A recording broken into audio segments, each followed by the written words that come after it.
కేరళలో ఏప్రిల్ 9న అసెంబ్లీకి ఎన్నికలు జరగనున్నాయి. ఈ ఎన్నికల సందర్భంగా మన రాష్ట్ర ముఖ్యమంత్రి రేవంత్ రెడ్డి గారు యూడీఎఫ్ ప్రభుత్వాన్ని గెలిపించే కృషిలో భాగంగా కేరళకు వెళ్ళి ఆయన చేసినటువంటి వ్యాఖ్యలు సత్యదూరంగా ఉన్నాయి, వాస్తవ విరుద్ధంగా ఉన్నాయి. ఆయన మాట్లాడిన మాటలు చూస్తే దయ్యాలు వేదాలు వల్లించినట్టుగా ఉంది.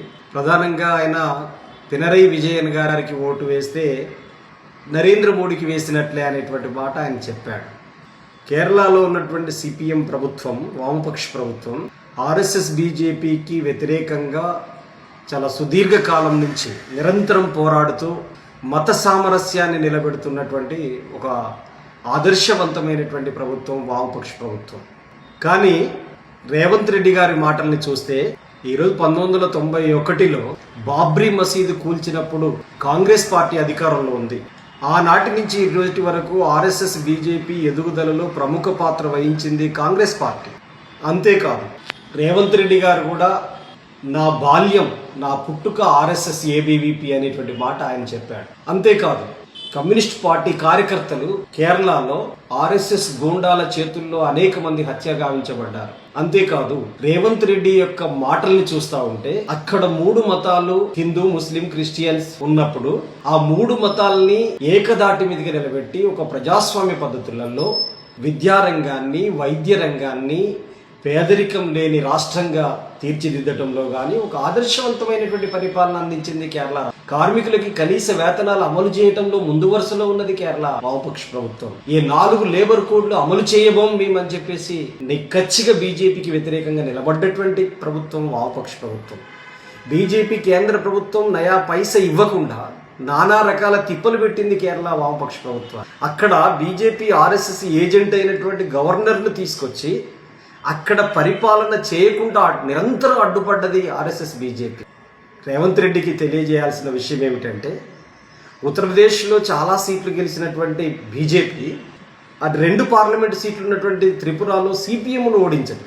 చిన్న రాష్ట్రంలో సిపిఎంను ఓడించి చాలా గౌరవప్రదంగా చెప్పుకున్నది. ఎందుకంటే కాంగ్రెస్ని మేము ఎట్లాగైనా ఓడిస్తాం, కాంగ్రెస్ మాకు పెద్ద లెక్క కాదు, కానీ సైద్ధాంతికంగా మాకు సిపిఎం ప్రధాన శత్రువు అని చెప్పేసి స్వయాన నరేంద్ర మోడీ ప్రకటించాడు. అందుకనే 2 పార్లమెంటు సీట్లు సిపిఎం పార్టీని ఓడించినటువంటి బీజేపీ చాలా గొప్పలు చెప్పుకోవటం అనేటువంటి జరిగింది. మాకు యూపీలో 80 పార్లమెంటు సీట్లు ఉన్నటువంటి చోట్ల భారీ మెజార్టీతో మేము గెలిచినప్పటికీ మాకు అది లెక్క కాదు, కాంగ్రెస్ను సమాజ్వాదీ పార్టీని ఓడించి గెలిచాము, కానీ అక్కడ సిపిఎంను మా సైద్ధాంతిక శత్రువును ఓడించామని చెప్పి స్వయాన నరేంద్ర మోడీ ప్రకటించారు.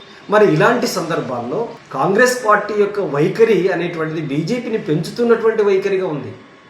ఇటీవల జరిగినటువంటి తిరువనంతపురం మేయర్ ఎన్నికల్లో కాంగ్రెస్ పార్టీ బీజేపీ గెలవటానికి కారకురాలైంది.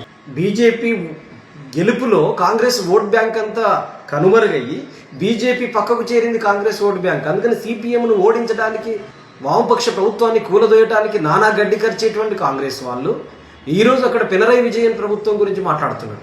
పినరయి విజయన్ ప్రభుత్వం ఒక్క పూరీలు లేనిటువంటి రాష్ట్రంగా తీర్చిదిద్దింది, అందరికీ పక్కా గృహాలు నిర్మించింది. అదేవిధంగా అక్కడ కరోనా వచ్చినటువంటి సందర్భంలో దేశ ప్రధాని నరేంద్ర మోడీ డప్పులు కొట్టండి, చప్పట్లు కొట్టండి, లైట్లు ఆర్పండి, పూలు జల్లండి అంటే మొట్టమొదటగా కేరళ వామపక్ష ప్రభుత్వం 20,000 కోట్ల రూపాయలు కేటాయించి ఈరోజు అక్కడ ప్రజలందరినీ కాపాడుకున్నటువంటి రాష్ట్రంగా, ఆదర్శ రాష్ట్రంగా కేరళ వామపక్ష ప్రభుత్వం ఉంది.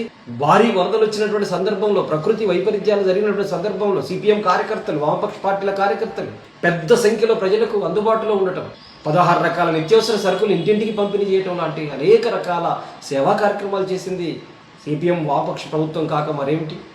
ఈరోజు ఆయన మాట్లాడుతున్నట్టు మేము ఇక్కడ 6 గ్యారంటీలు అమలు చేస్తున్నాం, ఇప్పుడు కేరళలో 5 గ్యారంటీలు ఇస్తున్నాం అని చెప్పేటువంటి మాట రేవంత్ రెడ్డి మాట్లాడుతారు. రేవంత్ రెడ్డి గారైనా మాట్లాడేది. రేవంత్ రెడ్డి పరిపాలన ఎలా ఉంది అనేటువంటిది అంటే, మాకు ప్రజాస్వామ్యం అనేది 7వ గ్యారంటీ అన్నాడు. ఈరోజు అనేక రూపాల్లో నిర్బంధాన్ని ప్రయోగించి కార్మికులు గొంతు నొక్కేటువంటి పని చేస్తున్నాడు. ఆశా కార్యకర్తలు, అంగన్వాడీ కార్యకర్తల్ని, ఇతర రకాల కార్యకర్తలు ఎవరు కార్మికులు పోరాటంలోకి వచ్చిన వాళ్ళందరినీ నిర్బంధంతో అరిచేసేటువంటి పని. ఏ చిన్న ప్రోగ్రాం జరిగినా కమ్యూనిస్టు కార్యకర్తల్ని పోలీస్ స్టేషన్లో నిర్బంధిస్తున్నటువంటి పని నరేంద్ర మోడీ, ఈ రేవంత్ రెడ్డి సర్కార్ కాదా చేస్తున్నటువంటిది. అందుకే రేవంత్ రెడ్డి ప్రభుత్వం 6 గ్యారంటీలు ఎలా అమలు చేస్తున్నది? ఆడవాళ్లను ఆర్టీసీ బస్ ఎక్కించే గ్యారంటీ తప్ప మిగతా అన్ని గ్యారంటీ అట్టర్లీ ఫ్లాప్ అయిపోయినాయి కదా. వ్యవసాయ కూలీలకి 12,000 రూపాయలు ఇస్తా అన్నావు, ఎక్కడిచ్చావో చెప్పు. మహిళలకి 2,500 చొప్పున ఇస్తా అన్నావు, ఎక్కడిచ్చావో చెప్పు. ఎక్కడ పోయినాయి ఇవన్నీ వాగ్దానాలు? గృహజ్యోతి పథకం ఏమైపోయింది? రాజీవ్ యువశక్తి పథకం ఏమైపోయింది? ఈ రోజు దళిత బంధు గత ప్రభుత్వం ఇస్తే ఇప్పుడు దాన్ని అంతా లేకుండా చేసింది ఎవరు? దళితుల మీద రోజువారీ కుల దురహంకార హత్యలు ఇక్కడ జరుగుతున్నాయి, అక్కడ జరుగుతున్నాయా చెప్పు. కేరళలో ఒక్క దాడి అయినా జరిగిందా దళితుడిపైన? ఒక్క మతోన్మాద దాడులైనా జరిగినాయా కేరళలో? కానీ ఇక్కడ ఏం జరుగుతుంది? రోజువారీగా కుల దురహంకార హత్యలు జరుగుతున్నాయి, వీడీసీల పేరిట సాంఘిక బహిష్కరణలు జరుగుతున్నాయి, దళితుల మీద అత్యాచారాలు హత్యలు కొనసాగుతున్నటువంటి పరిస్థితి ఉంది. అందుకని కాంగ్రెస్ ముఖ్యమంత్రి రేవంత్ రెడ్డి మాట్లాడినటువంటి వ్యాఖ్యలు దయ్యాలు వేదాలు వల్లించినట్టుకుంది. మూడోసారి హ్యాట్రిక్ విజయం సాధించబోతున్నటువంటి వామపక్ష ప్రభుత్వాన్ని మీరు బీజేపీతో అంటగాగి పరస్పరం సహకరించుకునేటువంటి పద్ధతులలో ఇప్పటికే 30-40 నియోజకవర్గాల్లో బీజేపీకి కాంగ్రెస్కి మధ్యలో మ్యాచ్ ఫిక్సింగ్ జరిగిందనేటువంటిది కేరళ ప్రజలు చాలా చైతన్యవంతంగా ఆలోచిస్తున్నారు. మీరు వేల కోట్ల రూపాయలు తెలంగాణ నుంచి అక్కడికి తీసుకెళ్లి డబ్బులు పెట్టి కేరళ ప్రజల్ని మభ్యపెట్టి ప్రలోభాలు పెట్టి మార్చాలి, సిపిఎం నుంచి దూరం చేయాలి, వామపక్ష ప్రభుత్వం నుంచి దూరం చేయాలనుకుంటే అది పగటి కళ. ఎందుకంటే అందరు అక్షరాస్యులే ఉన్నారు. మీరే కాదు, నువ్వే అన్నావు, నరేంద్ర మోడీని ఏమన్నావు? మా బాస్ అన్నావు, మా అన్న అన్నావు, మా పెద్దన్న అన్నావు. అందుకని మీకు ఆయనకున్నటువంటి అనుబంధం అది. నీ పుట్టుకే దాంట్లో అని చెప్పినటువంటి వాడు రేవంత్ రెడ్డి గారు. మీరు మాట్లాడతారా వామపక్ష ప్రభుత్వం గురించి, పినరయి విజయన్ గురించి మీరు మాట్లాడతారా? అందుకని ఇట్లాంటి రేవంత్ రెడ్డి వ్యాఖ్యల్ని కేరళ ప్రజలు తిప్పికొడతారు. ఎట్టి పరిస్థితులలో అంగీకరించేటువంటి పరిస్థితి ఉండదు. అందుకని మీ మ్యాచ్ ఫిక్సింగ్ని ప్రజలు బద్దలు కొట్టేటువంటి పరిస్థితి రాబోతున్నది. అందుకనే ఇటీవల రాహుల్ గాంధీ గారు కూడా మాట్లాడింది. ఏమంటున్నాడు?